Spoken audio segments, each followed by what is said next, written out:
Good morning students. ਅੱਜ ਦਾ ਜੋ topic ਆਪਾਂ ਕਰਨ ਲੱਗੇ ਹਾਂ ਉਹਦਾ ਟੌਪਿਕ ਦਾ ਨਾਮ ਹੈ ਇਲੈਕਟ੍ਰੋਮੈਗਨੈਟਿਕ ਫੋਰਸ। ਲਾਸਟ ਟਾਈਮ ਆਪਾਂ ਟਾਈਪ ਆਫ ਫੋਰਸਸ ਦੀ ਗੱਲ ਕਰ ਰਹੇ ਸੀ, ਉਹਦੇ ਵਿੱਚ ਆਪਾਂ ਨੇ ਗ੍ਰੈਵੀਟੇਸ਼ਨ ਫੋਰਸ ਡਿਸਕਸ ਕਰ ਲਿਆ ਸੀਗਾ ਤੇ ਅੱਜ ਆਪਾਂ ਸੈਕੰਡ ਫੋਰਸ ਡਿਸਕਸ ਕਰਨ ਲੱਗੇ ਹਾਂ ਇਲੈਕਟ੍ਰੋਮੈਗਨੈਟਿਕ ਫੋਰਸ। ਦੇਖੋ ਜਿਹੜੀ ਗ੍ਰੈਵੀਟੇਸ਼ਨ ਫੋਰਸ ਇਹ ਕਾਹਦੇ ਕਰਕੇ ਐਗਜ਼ਿਸਟ ਕਰਦੀ ਸੀ between two charges due to their masses, ਤੇ ਜਿਹੜੀ ਇਲੈਕਟ੍ਰੋਮੈਗਨੈਟਿਕ ਫੋਰਸ ਹੈ ਇਹ ਕਾਹਦੇ ਕਰਕੇ ਐਗਜ਼ਿਸਟ ਕਰਦੀ ਹੈ। This is the force this is the force that exists between two bodies due to their charges। अपने चार्ज की वजह करके ਜਿਹੜੀ ਇਹਨਾਂ 'ਚ ਫੋਰਸ ਐਗਜ਼ਿਸਟ ਕਰਦੀ ਹੈ ਉਹਨੂੰ ਆਪਾਂ ਕਿਹੜੀ ਫੋਰਸ ਬੋਲਦੇ ਹਾਂ, electromagnetic. the force that exists between two bodies due to their charges। ਜਿਹੜੀ ਇਲੈਕਟ੍ਰੋਮੈਗਨੈਟਿਕ ਫੋਰਸ ਹੁੰਦੀ ਹੈ ਇਹ ਕਿ ਦੋ ਵੇ ਨਾਲ ਐਕਸਪਲੇਨ ਕਰ ਸਕਦੇ ਹਾਂ ਆਪਾਂ। ਹੁਣ ਦੇਖੋ ਜਿਹੜੇ ਚਾਰजेस ਨੇ ਉਹ ਜਾਂ ਤਾਂ ਐਟ ਰੈਸਟ ਹੋ ਸਕਦੇ ਨੇ ਨਾ, ਆਪਾਂ ਕਹਿ ਵੀ ਇਹਦੀ ਇਹ ਫੋਰਸ ਹੈ ਕਾਹਦੇ ਕਰਕੇ, ਚਾਰजेस ਬੋਡੀਜ਼ ਕਰਕੇ। ਹੁਣ ਇਹ ਚਾਰजेस ਜਾਂ ਤਾਂ ਐਟ ਰੈਸਟ ਹੋ ਸਕਦੇ ਨੇ ਜਾਂ ਇਹ ਚਾਰਜ ਕੀ ਹੋ ਸਕਦੇ ਨੇ, ਮੂਵਿੰਗ ਹੋ ਸਕਦੇ ਨੇ। ਠੀਕ ਹੈ ਜੀ। ਜੇ ਚਾਰਜ ਐਟ ਰੈਸਟ ਹੋਵੇ ਤਾਂ ਉਹਦੀ ਸਟੱਡੀ ਨੂੰ ਆਪਾਂ ਕੀ ਬੋਲਦੇ ਹਾਂ, electrostatic study of charge at rest is known as electrostatics। ठीक है जी। मतलब ਕੀ ਹੈ ਕਿ ਦੋ ਤੋਂ ਜ਼ਿਆਦਾ ਚਾਰਜ ਐਟ ਰੈਸਟ ਹੋਣ ਤਾਂ ਉਹਨੂੰ ਆਪਾਂ ਕੀ ਬੋਲਾਂਗੇ, ਇਲੈਕਟ੍ਰੋਸਟੈਟਿਕ। ਉਹ ਬ੍ਰਾਂਚ ਨੂੰ ਇਲੈਕਟ੍ਰੋਸਟੈਟਿਕਸ ਬੋਲਦੇ ਆ। ਤੇ ਇਹਨੂੰ ਕਿਵੇਂ ਡਿਸਕਸ ਕਰਾਂਗੇ, ਜਾਂ ਇਹਦਾ ਰੂਲ ਕੀ ਹੈ। ਲੈਟ ਅਸ ਸਪੋਜ਼ ਆਪਣੇ ਕੋਲ ਦੋ ਚਾਰजेस ਨੇ Q1 ਤੇ Q2। ਹਾਂ, ਇਹ ਚਾਰजेस ਦੋਨੋਂ ਸਿਮਿਲਰ ਵੀ ਹੋ ਸਕਦੇ ਨੇ, दोनों ओपोजिट भी हो सकते, डिपेंड करता है जो पॉजिटिव चार्ज दोनों पॉजिटिव ने, दोनों नेगेटिव ने, या पॉजिटिव कि नेगेटिव है। ठीक है, तो इन्होंने विचकार डिस्टेंस मान लो R है, ये दोनों चार्ज एट रेस्ट ने, two charges Q1 and Q2 and R is the distance between these two charges. Then जी फोर्स इन्हों एग्जिस्ट करती है that will be directly proportional to the product of charges. जिन्नी charges की product ज़्यादा होएगी उन्हें थोड़ी फोर्स भी की है ज़्यादा होएगी। इनवर्सली प्रोपोर्शनल है square of distance between the two charges. जिन्नी चार्ज के विचकार सैपरेशन इंक्रीज होती रहेगी तो फोर्स उन्नी की है वीक होगी। क्वेश्चन नंबर 2 मान लो दोनों क्वेश्चन कर दो कंबाइन 1 एंड 2। एक तो दोनों जो आप कंबाइन करेंगे तो की बन जाएगा F is directly proportional to Q1 बटे Q2 inversely proportional to R square. Proportionality symbol हटा के आप कॉन्स्टेंट लगाने होंगे। कॉन्स्टेंट इतने K लगाता, K is called constant of proportionality. मतलब प्रोपोर्शनैलिटी सिंबल की जगह पे इक्वल टू साइन पाने पर किहड़ा कांस्टेंट यूज करते हुंदे हैं, that is called constant of proportionality. And this rule इस अच्छा जी इसकी वैल्यू होंगी वो होंगी 9 × 10⁻⁹ ध्यान रखियो। प्रोपोर्शनैलिटी कांस्टेंट की वैल्यू कितनी, 9 × 10⁻⁹ newton metre square coulomb per square. ठीक है, वैल्यू यूनिट किमें फाइंड कीते, इतों के नूं इधर रखो, बाकी सारा कुछ उत्तर ले लो। के का ओवर बन जूगा FR square over Q1 × Q2। इतों पकड़ लिया ना। फोर्स इधर रखा, फोर्स दे न्यूटन, R दे मीटर स्केयर, ये कूलम उपर है कूलम की पावर -100 होगी। And this law is called coulomb law. Coulomb scientist सीगा जिन्हें ये डिस्कवर किया, जो जिन्हें दी स्टडी की, जिन्हें दस्या आपको कि दोनों चार्जेस जो एट रेस्ट उन्होंने विचकार एक फोर्स एग्जिस्ट करती है, तो करके उन्होंने की नाम दिता आपने, कूलम लॉ। यदि वैल्यू एक होर वे नाल भी एक्सप्लेन की, के दी जी वैल्यू होंगी वो होंगी 1/4πε0। इस पैरामीटर की वैल्यू भी 9 × 10⁹ ही होंगी है। ठीक है, जेड़ा कि एप्सिलॉन है ये वर्ड है, इसका स्पेशल नाम है एब्सोल्यूट इलेक्ट्रिकल परमिटिविटी। ਇਹਦੇ ਬਾਰੇ ਆਪਾਂ +2 ਕਲਾਸ ਪੜਾਂਗੇ। Absolute electrical permittivity of free space. Naught लगाया है, नॉट लगाया तो फ्री स्पेस से वैक्यूम की गल होगी, जे नॉट नहीं लगाया तो वो मीडियम की गल होगी, क्योंकि इसकी value nature of the medium पर डिपेंड करती है। जी एप्सिलॉन नॉट की वैल्यू होंगी है, ये होंगी 8.85 10⁻⁻12 coulomb square Newton -1 meter -2. This is the electrostatics, or this is the Coulomb law, or we can say that this is electrostatic force that exists between two charges when it is at rest, when the charge is at rest. देखो मैं बोलिया सीगा ਜਿਹੜੀ electromagnetic force ਨੂੰ ਆਪਾਂ ਦੋ ਵੇ ਨਾਲ explain ਕਰਾਂਗੇ, ਇੱਕ ਤਾਂ ਜਦੋਂ ਐਟ ਰੈਸਟ ਹੋਵੇ ਚਾਰਜਸ, ਇੱਕ ਜਦੋਂ ਮੂਵਿੰਗ। ਹੁਣ ਦੇਖੋ ਇੱਕ ਚਾਰਜ ਜਦੋਂ ਮੂਵ ਕਰ ਰਿਹਾ ਹੈ ਨਾ, ਹੁਣ ਆਪਾਂ ਮੂਵਿੰਗ ਚਾਰਜ ਦੀ ਗੱਲ ਕਰਾਂਗੇ।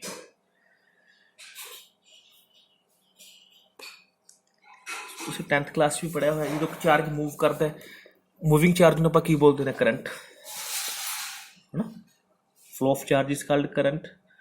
देखो जो चार्ज मूव कर रहा तो की पैदा कर दिंदा, वो करंट पैदा कर दिंदा, ठीक है जी। ਤੁਸੀਂ ਉਸ ਦਾ ਐਕਸਪੈਰੀਮੈਂਟ ਵੀ ਪੜਿਆ ਹੈ, ਜਦੋਂ ਕਿਸੇ ਵਾਇਰ ਚੋਂ ਕਿਸੇ ਕਨੈਕਟਰ ਤੋਂ ਕਰੰਟ ਫਲੋ ਕਰਦਾ ਤਾਂ ਕੀ ਜਨਰੇਟ ਕਰ ਦਿੰਦਾ, ਉਹ ਮੈਗਨੈਟਿਕ ਫੀਲਡ, है ना। तो कहने का मतलब ये है, जो चार्ज कोई मोशन के विच हुंदा है, इट प्रोड्यूस मैगनैटिक इफेक्ट और वी कॉल मैगनैटिक फील्ड, है ना। जो कोई चार्ज मूव कर रहा है तो मैगनैटिक इफेक्ट या मैगनैटिक फील्ड क्रिएट करना, जिहड़ा कि फोर्स लिए रिस्पोंसिबल है, ठीक है। जिवें आपां वैसे डिटेल च +2 पढ़ांगे मैगनैटिक फील्ड बारे, थोड़ा जिहा तुसीं 10th क्लास पढ़िया है, force between current carrying conductor हो गया ना, इस तरह का कुछ, है ना। तो मतलब कि दैट्स वाई, क्योंकि ये इलैक्ट्रिक फोर्स भी एग्जिस्ट कर दी है, मैगनैटिक फोर्स भी एग्जिस्ट कर दी है, that's why this force is called electromagnetic, क्योंकि दो रूल्स ने for the static charge, for the moving charge. Electrostatics for static charge, तो इलैक्ट्रोमैग्नेटिक कह लो या मैगनैटिक फील्ड जनरेशन कह लो due to the magnetic field, या कह लो मूविंग चार्ज, है ना। नैक्सट ये करैक्टरिस्टिक्स ने, करैक्टरिस्टिक्स ऑफ द लास्ट वाले जी इलैक्ट्रो ग्रेविटेशन फोर्स सी, जे तुहाडे ओहदे करैक्टरिस्टिक्स ध्यान दे विच ने तो तुसीं इहदे करैक्टरिस्टिक्स बड़े ईजिली कर सकते हो, ठीक है, क्योंकि उन्हां नाल कंपैरिजन ही करना है। सब तो पहला फोर्स की सीगा, सब तो पहली जी करैक्टरिस्टिक्स सीगा, ਉਹਦੇ ਵਿੱਚ ਆਪਾਂ पढ़ते see this is attractive force, है ना। ਇਹਦੇ ਵਿੱਚ पहला पॉइंट की है, it may be attractive or repulsive। Attractive भी हो सकती है तो रिपल्सिव भी हो सकती है, क्यों, जो सेम चार्ज ने तो रिपल्सिव मतलब similar charge repel each other but opposite charge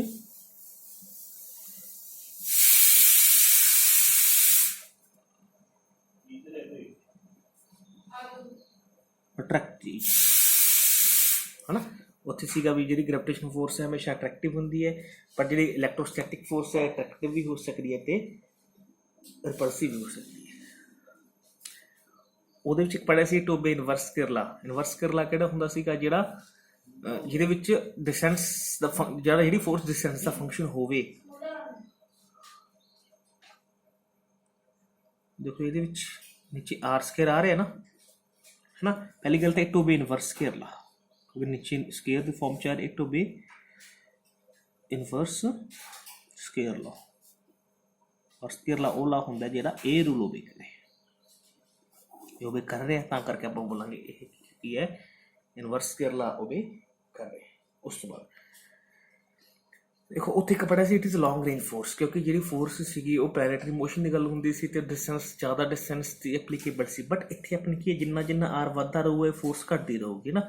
जे आप मान लो डिस्टेंस के लिए 5 किलोमीटर है, दो चार्जिस पे ने Q1 Q2 and they are 5 kilometre separated from each other. 5 kilometre तो बहुत ज़्यादा डिस्टेंस होंगे, मतलब पॉजिटिव चार्ज या नेगेटिव चार्ज इनसे कोई अट्रैक्शन ही नहीं होनी, है ना। मतलब जिन्ना डिस्टेंस बढ़ गया फोर्स और यूनिक ही है ਵੀਕ ਹੋਗੀ। ਹੁਣ ਜੇ ਹੀ ਮੈਂ ਕਹਿੰਦਾ 5 ਸੈਂਟੀਮੀਟਰ ਅਵੇ ਪਏ ਨੇ ਇੱਕ ਦੂਸਰੇ ਤੋਂ, ਫਿਰ ਫੋਰਸ ਹੋਊਗੀ ਨਾ। ਦੈਟ ਮੀਨਸ ਇਹਦੀ ਰੇਂਜ ਕੀ ਛੋਟੀ ਸ਼ਾਰਟ ਰੇਂਜ ਹੈ। It is short range force, ਮਤਲਬ it is just for very short distance. ਇਹ ਬਹੁਤ ਛੋਟੇ डिस्टेंस ਲਈ ਐਪਲੀਕੇਬਲ ਹੈ। ਜਿੰਨਾ डिस्टेंस ਵਧੀ ਚੱਲੂਗਾ ਉਨੇ ਫੋਰਸ ਦਾ ਮੈਗਨੀਟਿਊਡ ਕੀ ਹੈ, ਵੀਕ ਹੁੰਦਾ ਰਹੂਗਾ। ਨੈਕਸਟ ਹੈ it is central force. It is central force. ਕਿਹੜੀ ਫੋਰਸ ਹੈ? ਸੈਂਟਰਲ ਫੋਰਸ ਮੈਂ ਦੱਸਿਆ ਸੀ ਜਿਹੜੀ ਵੀ ਫੋਰਸ ਦੇ ਫਾਰਮੂਲੇ ਦੇ ਵਿੱਚ ਜਿਹੜੀ ਫੋਰਸ ਆਰ ਦਾ ਫੰਕਸ਼ਨ ਹੋਏਗੀ, ਚਾਹੇ ਆਰ ਡਾਇਰੈਕਟਲੀ ਹੋਵੇ ਚਾਹੇ ਆਰ ਇਨਵਰਸਲੀ ਹੋਵੇ, should be function of R है। देखो 1/4 पाई कांस्टेंट है, Q1 Q2 कांस्टेंट है, तो इन्हें मैं ये लिख सकता हूँ F is a function of R. G भी फोर्स डिस्टेंस का फंक्शन होंगी है, चाहे वो आर डायरैक्टली फॉर्म के उपर हो रिवर्सली फॉर्म के हो, फंक्शन कि होंगी है, फोर्स कि होंगी है वो सेंट्रल है। आर आ रहा है, it is a function of R, that is why this force is also called central force. उस तो बाद it is conservative force.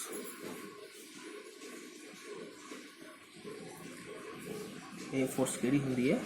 Conservative force भी दस्सिया सीगा। कंजरवेटिव फोर्स जिहड़ी फोर्स पाथ ते डिपेंड ना करे इनिशियल ते। जो देखो मान लो कोई चार्ज पिया है, ए ते आपां फोर्स लगाया एफ, तो मूव करके इस पोजीशन में चला गया, ए टू बी चला गया। जिहड़ा मान लो डिस्टेंस एस कवर किया, तो वर्क डन दा निकल की हो गया, एफ डॉट एस हो गया।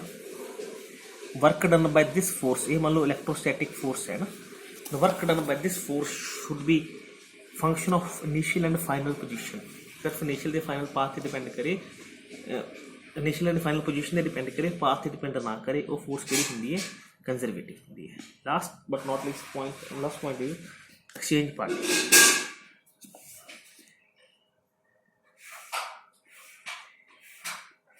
एक्सचेंज पार्टिकल जो ग्रेविटेशन भी पढ़िया सी, ਜਾਂ ਆਪਾਂ ਤੁਹਾਨੂੰ ਇੱਕ ਐਗਜ਼ਾਮਪਲ ਦਿੱਤੀ ਸੀ ਆਇਨਿਕ ਬੌਂਡ ਦੀ। ਜਦੋਂ ਆਇਨਿਕ ਬੌਂਡ ਦੀ ਗੱਲ ਕਰਦੇ ਹੁੰਦੇ ਆ ਤਾਂ ਉਹਨਾਂ ਵਿਚਕਾਰ ਇੱਕ ਇਲੈਕਟ੍ਰੋਨ ਐਕਸਚੇਂਜ ਹੁੰਦਾ ਹੁੰਦਾ, ਤਾਂ ਦੈਟਸ ਵਾਈ ਵਿੱਚ ਦੋਨੇ ਜਿਹੜੇ ਆਇਨ ਨੇ ਕਟਾਇਨ ਤੇ ਨੇ ਉਹਨੂੰ ਮਾਈਂਡ ਹੋ ਜਾਂਦੇ ਨੇ ਬਾਈ ਆਇਨਿਕ ਬੌਂਡ, ਉਹਨੂੰ ਐਕਸਚੇਂਜ ਪਾਰਟੀਕਲ ਕਹਿ ਦਿੰਦੇ ਆ। ਗ੍ਰੈਵਿਟੋਨ ਪੜ੍ਹਿਆ ਸੀ ਆਪਾਂ ਗ੍ਰੈਵਿਟੇਸ਼ਨ ਦੇ ਵਿੱਚ। ਇੱਥੇ ਜਿਹੜਾ ਐਕਸਚੇਂਜ ਪਾਰਟੀਕਲ ਹੈ ਦੋ ਚਾਰਜ ਦੇ ਵਿੱਚ, ਉਹ ਹੈ ਫੋਟੋਨ।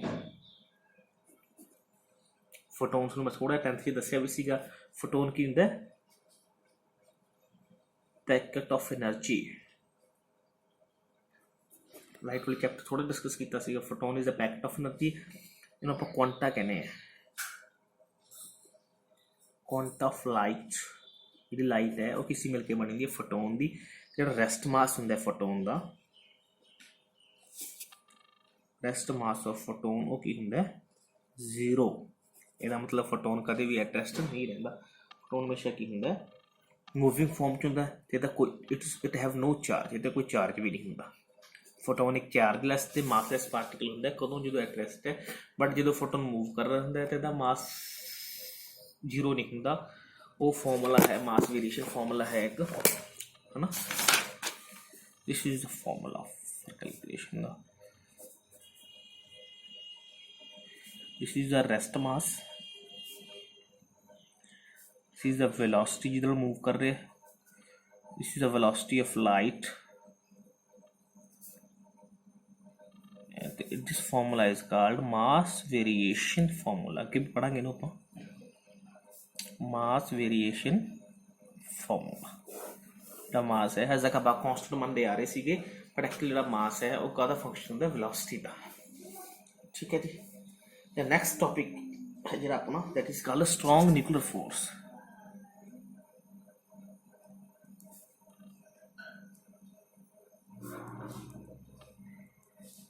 Strong nuclear force.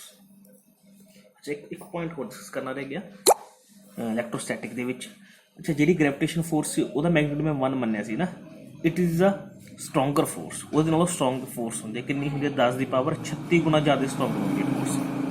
जे आपां ग्रेविटेशन फोर्स का मैग्नीट्यूड 1 सपोज किया सी तो उहदे नालों 10⁻36 टाइम्स स्ट्रोंगर होंदी है ना, मतलब उहनूं ਉਹਦੇ कंपेरिजन बहुत स्ट्रॉन्ग फोर्स है। नैक्सट है स्ट्रॉन्ग न्यूक्लियर फोर्स। देखो नाम तो क्लियर है, स्ट्रॉन्ग। न्यूक्लियर का मतलब है न्यूक्लियस, फोर्स का मतलब पता है, मैं थोड़ा डिटेल लिखने लगे। The force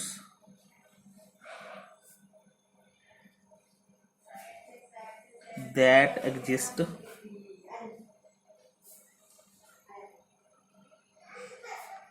between the nucleus ਜਾਂ ਇਨਸਾਈਡ ਦਾ ਨਿਊਕਲੀਅਸ। ਜਿਹੜੀ ਫੋਰਸ ਨਿਊਕਲੀਅਸ ਦੇ ਵਿੱਚ ਐਗਜ਼ਿਸਟ ਕਰਦੀ ਹੈ ਉਹਨੂੰ ਆਪਾਂ ਕਿਹੜੀ ਫੋਰਸ ਕਹਿੰਦੇ ਆ? Nuclear force. ਸਟਰੋਂਗ ਇਹਨੂੰ ਤਾਂ ਕਹਿੰਦੇ ਕਿਉਂਕਿ ਸਭ ਤੋਂ ਸਟਰੋਂਗੈਸਟ ਫੋਰਸ ਹੁੰਦੀ ਹੈ। ਫੋਰਸ ਦੈਟ ਐਗਜ਼ਿਸਟ ਬਿਟਵੀਨ ਜਾਂ ਕਹ ਲਓ ਇਨਸਾਈਡ ਦਾ ਨਿਊਕਲੀਅਸ, ਜਿਹੜੀ ਫੋਰਸ ਨਿਊਕਲੀਅਸ ਦੇ ਅੰਦਰ ਲਾਈ ਕਰਦੀ ਹੈ, ਨਿਊਕਲੀਅਸ ਦੇ ਅੰਦਰ ਐਗਜ਼ਿਸਟ ਕਰਨ ਨੂੰ ਆਪਾਂ ਕਿਹੜੀ ਬੋਲਦੇ ਹਾਂ? Strong nuclear force. ਹੁਣ ਦੇਖੋ ਨਿਊਕਲੀਅਸ ਦੀ ਗੱਲ ਕਰੀਏ ਤਾਂ ਨਿਊਕਲੀਅਸ ਵਿੱਚ ਕੀ ਹੁੰਦੇ ਨੇ? ਇੱਕ ਤਾਂ ਪ੍ਰੋਟੋਨ ਹੁੰਦੇ ਨੇ, ਇੱਕ ਹੁੰਦੇ ਨੇ ਨਿਊਟਰੋਨ। ਨਿਊਟਰੋਨ ਤਾਂ ਨਿਊਟਰਲ ਹੁੰਦੇ ਨੇ, ਹੈ ਨਾ, ਬਟ ਪ੍ਰੋਟੋਨ ਕੀ ਹੈ? Proton carry positive charge. ਹੁਣ ਮੰਨ ਲਓ ਆਪਾਂ ਗੱਲ ਕਰੀਏ, ਮੈਂ 4 ਪ੍ਰੋਟੋਨ ਬਣਾਏ ਨੇ, ਬ੍ਰਿਲੀਅਮ ਬਣਾ ਲਿਆ ਮੰਨ ਲਓ ਮੈਨੇ, ਬ੍ਰਿਲੀਅਮ ਦੇ ਵਿੱਚ 4 ਪ੍ਰੋਟੋਨ ਨੇ, ਤਾਂ ਜਿਹੜੇ ਪ੍ਰੋਟੋਨ ਇੱਕ ਦੂਜੇ ਨੂੰ ਰਿਪੈਲ ਕਰਨਗੇ, ਇਹਦਾ ਮਤਲਬ ਇਹਨਾਂ ਦੇ ਇਲੈਕਟ੍ਰੋਸਟੈਟਿਕ ਫੋਰਸ ਹੋਏਗੀ ਬਿਟਵੀਨ ਇਨਸਾਈਡ ਦਾ ਨਿਊਕਲੀਅਸ। ਇਹਦਾ ਮਤਲਬ ਜਿਹੜੇ ਜਿਵੇਂ ਜਿਵੇਂ ਐਟੋਮਿਕ ਨੰਬਰ ਵੱਧਦਾ ਰਹੂਗਾ, ਪ੍ਰੋਟੋਨ ਰਿਪਲਸ਼ਨ ਇਨਕਰੀਜ਼ ਹੁੰਦੀ ਰਹੂਗੀ, ਵਿਚ ਮੇਕ ਦਾ ਨਿਊਕਲੀਅਸ ਅਨਸਟੇਬਲ। ਰਿਪਲਸ਼ਨ ਵਧਣ ਦੇ ਕਰਕੇ ਨਿਊਕਲੀਅਸ ਦੀ ਸਟੇਬਿਲਿਟੀ ਕੀ ਡਿਕਰੀਜ਼ ਹੁੰਦੀ ਰਹੂਗੀ। ਜਿਵੇਂ ਬ੍ਰਿਲੀਅਮ ਤੋਂ boron, carbon, nitrogen, oxygen, fluorine, ਜਿੰਨੇ 4 5 6 7 8 9 ਜਿਵੇਂ ਜਿਵੇਂ ਪ੍ਰੋਟੋਨ ਵੱਧਦੇ ਰਹਿਣਗੇ, ਇਨਸਾਈਡ ਦਾ ਨਿਊਕਲੀਅਸ ਰਿਪਲਸ਼ਨ ਫੋਰਸ ਇਨਕਰੀਜ਼ ਹੁੰਦੀ ਰਹੂਗੀ, ਜਿਹਦੇ ਕਰਕੇ ਨਿਊਕਲੀਅਸ ਦੀ ਸਟੇਬਿਲਿਟੀ ਡਿਕਰੀਜ਼ ਹੁੰਦੀ ਰਹੂਗੀ। ਬਟ ਐਕਚੁਅਲੀ ਨਿਊਕਲੀਅਸ ਇੱਕ ਸਟੇਬਲ ਚੀਜ਼ ਹੈ, ਹੈ ਨਾ। ਕਲੇ ਰੇਡੀਓਐਕਟਿਵ ਨਿਊਕਲੀਅਸ ਛੱਡ ਕੇ ਬਾਕੀ ਸਾਰੇ ਨਿਊਕਲੀਅਸ ਕੀ ਨੇ? ਸਟੇਬਲ ਨੇ। ਉਹਨਾਂ ਨੂੰ ਤੋੜਨ ਲਈ ਆਪਾਂ ਨੂੰ ਬਾਹਰੋਂ ਫੋਰਸ ਅਪਲਾਈ ਕਰਨੀ ਪੈਂਦੀ ਹੈ, ਬਾਹਰੋਂ ਐਨਰਜੀ ਦੇਣੀ ਪੈਂਦੀ ਹੈ। ਇਹਦਾ ਮਤਲਬ ਇਸ ਰਿਪਲਸਿਵ ਫੋਰਸ ਨੂੰ ਓਵਰਕਮ ਕਰਨ ਵਾਲੀ ਕੋਈ ਫੋਰਸ ਐਗਜ਼ਿਸਟ ਕਰਦੀ ਹੈ, ਨਿਊਕਲੀਅਰ ਫੋਰਸ। ਕਿਉਂਕਿ ਨਿਊਕਲੀਅਸ ਦੇ ਵਿੱਚ ਹੈ ਨਾ, a force that exist to overcome the repulsive force due to protons. ਉਹ ਪ੍ਰੋਟੋਨਾਂ ਨੂੰ ਜਿਹੜੀ ਰਿਪਲਸਿਵ ਫੋਰਸ ਹੈ ਉਹ ਤੋਂ ਜ਼ਿਆਦਾ ਕੋਈ ਫੋਰਸ ਐਗਜ਼ਿਸਟ ਕਰਦੀ ਹੈ, ਜਿਹੜੀ ਉਹਨੂੰ ਖਤਮ ਕਰ ਦਿੰਦੀ ਹੈ, ਜਿਹੜੀ ਉਹਦੇ ਇਫੈਕਟ ਨੂੰ ਘਟਾ ਦਿੰਦੀ ਹੈ। That force is called strong nuclear force. ਮਤਲਬ ਕੀ ਹੁੰਦੀ ਹੈ? ਦ force which bind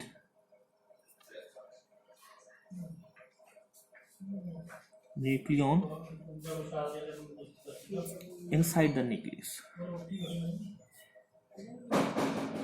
against repulsive force। ਇਹ ਉਹ ਫੋਰਸ ਹੈ ਜਿਹੜੀ ਨਿਊਕਲੀਓਨਸ ਨੂੰ ਨਿਊਕਲੀਅਸ ਦੇ ਵਿੱਚ ਬਾਈਂਡ ਕਰਕੇ ਰੱਖਦੀ ਹੈ ਅਗੇਂਸਟ ਦਾ ਰਿਪਲਸਿਵ ਫੋਰਸ।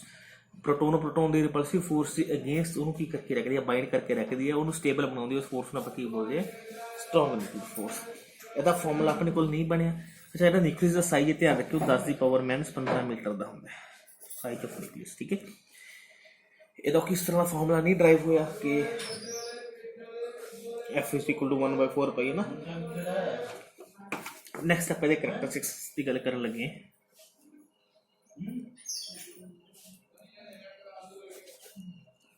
ਫਸਟ ਪੁਆਇੰਟ ਹੈਗਾ, this is the strongest force.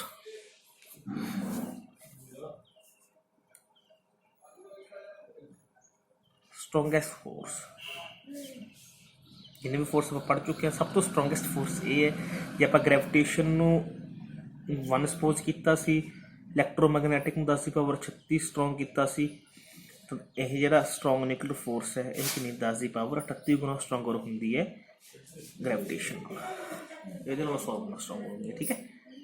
ਦੂਸਰਾ, ਕਿਉਂਕਿ ਜਿਹੜੀ ਫੋਰਸ ਹੈ ਦੇਖੋ ਨਿਊਕਲੀਅਸ ਦੇ ਵਿੱਚ ਐਗਜ਼ਿਸਟ ਕਰਦੀ ਹੈ ਨਾ, ਨਿਊਕਲੀਅਸ ਦਾ ਸਾਈਜ਼ ਬਹੁਤ ਛੋਟਾ ਹੁੰਦਾ, 10⁻⁻15।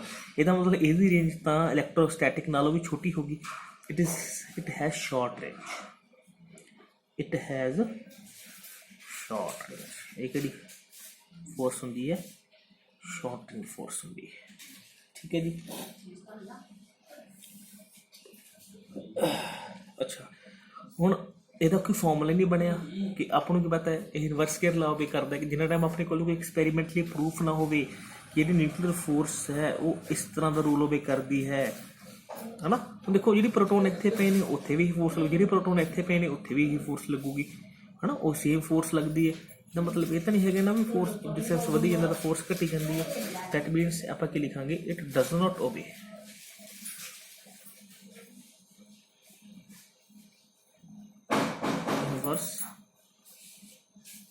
ਇਹ ਰਿਵਰਸ ਗੇਅਰ ਲਾ ਰੂਲ ਓਬੇ ਨਹੀਂ ਕਰਦੀ। ਨੈਕਸਟ ਹੈ, ਇਟ ਇਜ਼ ਨॉन ਸੈਂਟਰਲ। ਇਹਦਾ ਫੋਰਸ ਕਿਹੜੀ ਹੁੰਦੀ ਹੈ?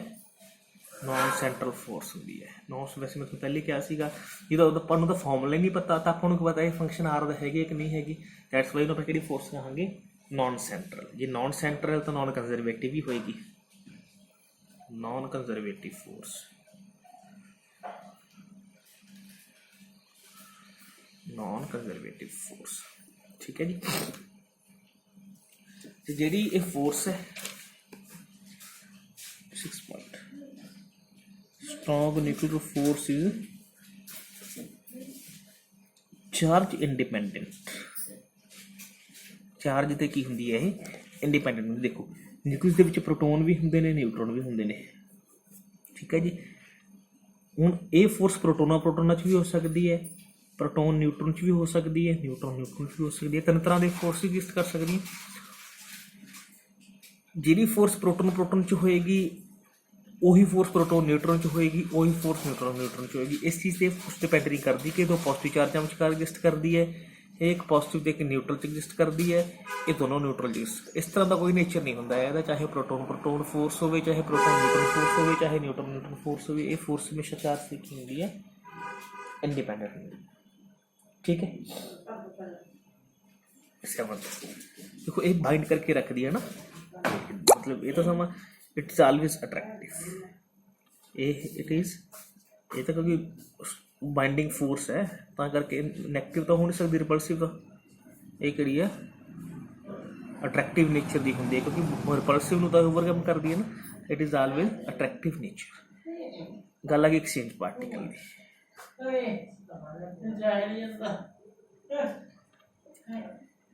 ਜਿਹੜਾ ਇਹਦਾ ਐਕਸਚੇਂਜ ਪਾਰਟੀਕਲ ਹੁੰਦਾ ਉਹ ਹੁੰਦਾ ਪਾਈ ਮੇਜ਼ੋਨ। ਅਸੀਂ ਪੜ੍ਹਾਂਗੇ ਅੱਗੇ ਨਿਊਕਲੀਅਰ ਫਿਜ਼ਿਕਸ ਦੇ ਵਿੱਚ ਡਿਟੇਲ ਦੇ ਵਿੱਚ। ਪਾਈ ਮੇਜ਼ੋਨ ਇੱਕ ਐਲੀਮੈਂਟਰੀ ਪਾਰਟੀਕਲ ਨੇ। ਪਾਈ ਮੇਜ਼ੋਨ ਕੀ ਨੇ, ਇੱਕ ਐਲੀਮੈਂਟਰੀ ਪਾਰਟੀਕਲ ਉਹ ਹੁੰਦੇ ਨੇ ਜਿਹੜੇ ਬਹੁਤ ਛੋਟੇ, ਆਪਾਂ ਕਹਿ ਲਓ ਮਾਈਕਰੋਸਕੋਪਿਕ ਨੇਚਰ ਦੇ ਹੁੰਦੇ ਨੇ। ਜਿਵੇਂ ਇਲੈਕਟ੍ਰੋਨ, ਪ੍ਰੋਟੋਨ ਨਾ, ਜਿਹੜਾ ਇਹਦਾ ਮਾਸ ਹੁੰਦਾ ਹੈ ਉਹ 1836 ਗੁਣਾ ਜ਼ਿਆਦਾ ਹੁੰਦਾ ਮਾਸ ਆਫ ਇਲੈਕਟ੍ਰੋਨ। ਪਾਈ ਮੇਜ਼ੋਨ ਦਾ ਮਾਸ ਕੀ ਹੁੰਦਾ, 1836 ਗੁਣਾ ਜ਼ਿਆਦਾ ਹੁੰਦਾ ਮਾਸ ਆਫ ਇਲੈਕਟ੍ਰੋਨ ਨਾਲੋਂ। ਐਂਡ ਜਿਹੜਾ ਪਾਈ ਮੇਜ਼ੋਨ ਹੁੰਦੇ ਨੇ ਜਾਂ ਪਾਈ, ਇਹ ਤਿੰਨ ਤਰ੍ਹਾਂ ਦੇ ਹੁੰਦੇ ਨੇ। ਪਾਈ ਪੋਜ਼ਿਟਿਵ ਮੇਜ਼ੋਨ, ਪਾਈ ਨੈਗੇਟਿਵ ਮੇਜ਼ੋਨ ਤੇ ਪਾਈ ਜ਼ੀਰੋ। ਪਾਈ ਪੋਜ਼ਿਟਿਵ ਮਤਲਬ ਪੋਜ਼ਿਟਿਵ ਚਾਰਜ ਮੇਜ਼ੋਨ, ਨੈਗੇਟਿਵ ਚਾਰਜ ਮੇਜ਼ੋਨ ਤੇ ਨਿਊਟਰਲ ਮੇਜ਼ੋਨ। ਠੀਕ ਹੈ ਜੀ। ਪਾਈ ਮੇਜ਼ੋਨ ਐਕਸਚੇਂਜ ਪਾਰਟੀਕਲ ਦਾ ਕੰਮ ਕਰਦੇ ਨੇ, ਐਲੀਮੈਂਟਰੀ ਨੇਚਰ ਹੁੰਦਾ ਹੈ। ਤੇ ਪਾਈ ਮੇਜ਼ੋਨ ਅੱਗੇ ਤਿੰਨ ਤਰ੍ਹਾਂ ਦੇ ਹੁੰਦੇ ਨੇ, ਪਾਈ ਪੋਜ਼ਿਟਿਵ, ਪਾਈ ਨੈਗੇਟਿਵ ਤੇ ਪਾਈ ਜ਼ੀਰੋ। ਇਹਦੇ ਬੇਸ ਤੇ ਹੀ ਆਪਾਂ ਐਕਸਪਲੇਨ ਕਰ ਸਕਦੇ ਕਿਵੇਂ। ਫੋਰ ਐਗਜ਼ਾਮਪਲ ਜਦੋਂ ਇਹ ਫੋਰਸ ਦੋ ਪ੍ਰੋਟੋਨਾਂ 'ਚ ਹੋਊਗੀ ਤਾਂ ਇਹਨਾਂ 'ਚ ਪਾਈ ਜ਼ੀਰੋ ਐਕਸਚੇਂਜ ਹੋਊਗਾ, ਹੈ ਨਾ, ਤਾਂ ਕਿ ਰੈਕਟੈਂਟ ਤੇ ਪ੍ਰੋਡਕਟ ਸਾਈਡ ਚਾਰਜ ਦਾ ਕੰਜ਼ਰਵੇਸ਼ਨ ਰੂਲ ਹੋਵੇ। ਇੱਧਰ ਪੋਜ਼ਿਟਿਵ ਚਾਰਜ ਹੈ, ਇੱਧਰ ਪੋਜ਼ਿਟਿਵ ਚਾਰਜ ਹੈ, ਤੇ ਇੱਧਰ ਕੀ ਹੋਣਾ ਚਾਹੀਦਾ, ਇੱਥੇ ਜ਼ੀਰੋ, ਤਾਂ ਕਿ ਦੋਨਾਂ ਪਾਸੇ ਚਾਰਜ 1 ਹੋਵੇ। ਜੇਕਰ ਨਿਊਟਰੋਨ ਦੀ ਗੱਲ ਕਰੀਏ ਤਾਂ ਇਹਦੇ ਪਾਈ ਪੋਜ਼ਿਟਿਵ ਹੈ, ਇੱਧਰ ਜ਼ੀਰੋ ਹੈ, ਅਤੇ ਇੱਥੇ ਕਿਹੜਾ ਪਾਰਟੀਕਲ ਐਕਸਚੇਂਜ ਹੋਊਗਾ, ਪਾਈ ਪੋਜ਼ਿਟਿਵ, ਤਾਂ ਕਿ ਰੈਕਟੈਂਟ ਜਾਂ ਪ੍ਰੋਡਕਟ ਸਾਈਡ ਚਾਰਜ ਕੀ ਹੋਵੇ, ਬਰਾਬਰ ਹੋਵੇ। ਜੇ ਹੋਗੀ ਨਿਊਟਰੋਨ ਪ੍ਰੋਟੋਨ 'ਤੇ ਫੋਰਸ, ਨਿਊਟਰੋਨ 'ਤੇ ਨਿਊਟਰਲ ਹੈ ਜ਼ੀਰੋ, ਅਗਰ ਪੋਜ਼ਿਟਿਵ ਇੱਥੇ ਕੀ ਐਕਸਚੇਂਜ ਹੋਊਗਾ, ਪਾਈ ਨੈਗੇਟਿਵ, ਹੈ ਨਾ। ਕੰਜ਼ਰਵੇਸ਼ਨ ਚਾਰਜ ਜੋ ਵੀ ਹੁੰਦਾ ਹੈ, ਤਾਂ this is the exchange particle in case of strong nuclear force।